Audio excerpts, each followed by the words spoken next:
Assalamualaikum warahmatullahi wabarakatuh. Perkenalkan, nama saya Anissa Sofia dari kelas 11 TK 4. Di sini saya akan membuat video tentang cerpen yang berjudul Si Kembar oleh Priv Esri. Boy dan Roy adalah dua anak kembar yang sangat mirip. Bukan identik, tapi wajahnya dan postur tubuhnya hampir sama. Sifat keduanya juga hampir sama, sedikit jahil pada siapapun. Kedua orang tuanya membuka usaha warung di depan rumah mereka, membuat keduanya seringkali harus terlibat menjaga warung.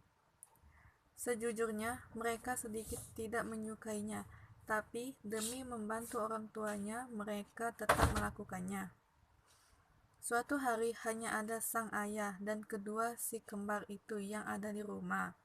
Si ibu masih belanja keperluan di warung. Seseorang memanggil di warung, seperti akan belanja. Boy dan Roy, Boy, ada yang beli itu, perintah si ayah. Salah satu si kembar yang duduk di sebelahnya hanya diam, tidak menanggapi baik kata-kata ataupun pertindakan seperti yang diperintahkan oleh ayahnya. Boy, sentak si ayah lebih keras, tanpa mengalihkan pandangannya dari layar kaca yang sedang menayangkan berita kesukaannya.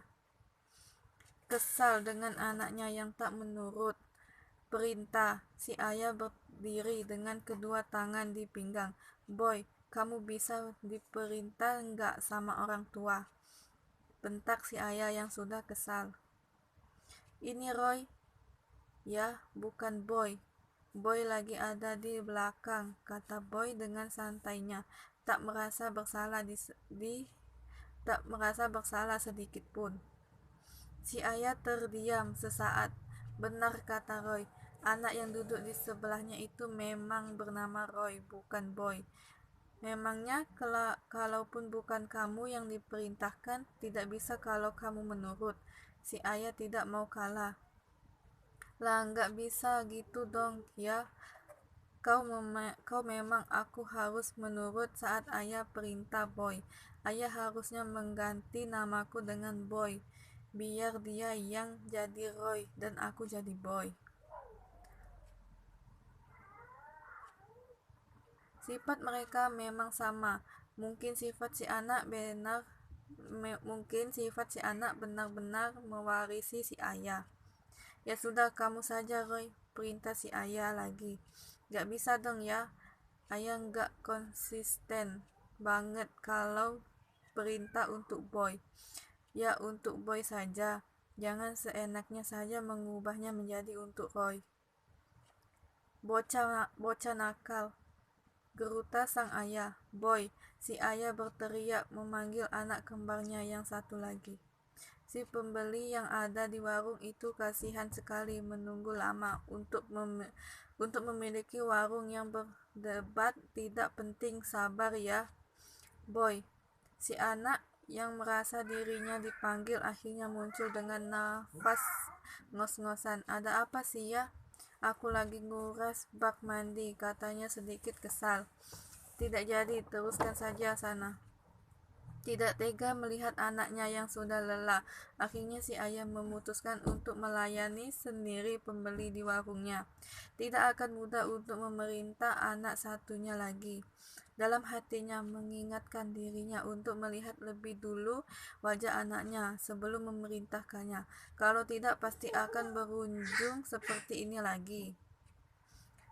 Usai menjaga warungnya sebentar, si ayah kembali duduk di tempatnya semula. Salah satu dari si kembar masih duduk di sana tanpa mempedulikan si anak. Si ayah langsung duduk saja. Ia masih kesal dengan kejadian sebelumnya. Tak berapa lama seseorang datang lagi mengunjungi warungnya. Roy, sentak si ayah.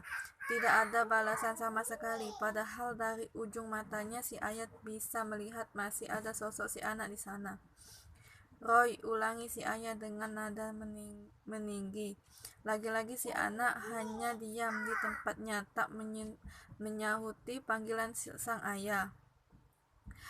Roy, kalimat si ayah tidak berlanjut saat menoleh ke sebelah. Bukan Roy yang ada di sana, melainkan Boy. Pantas saja sejak tadi tidak menyahut juga.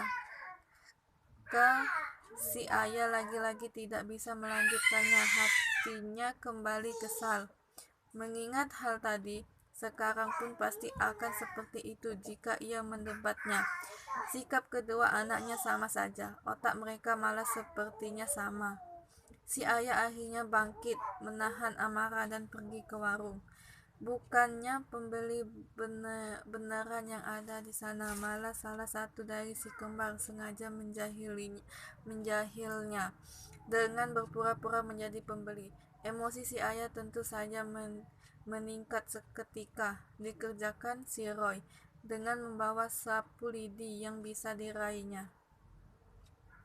Ada apa sih ya? Kenapa Boy dikejar-kejar seperti itu? Malu dilihat sama tetangga. Anak kita udah remaja ya. Si ibu ternyata sudah pulang dan melihat kejadian barusan. Si ayah hanya menarik napas panjang. Kehadiran istrinya adalah surga untuknya. Hanya dengan melihat wajah lembut sang istri, hatinya melembek kembali. Lupa sudah kekesalan akan anak kembarnya.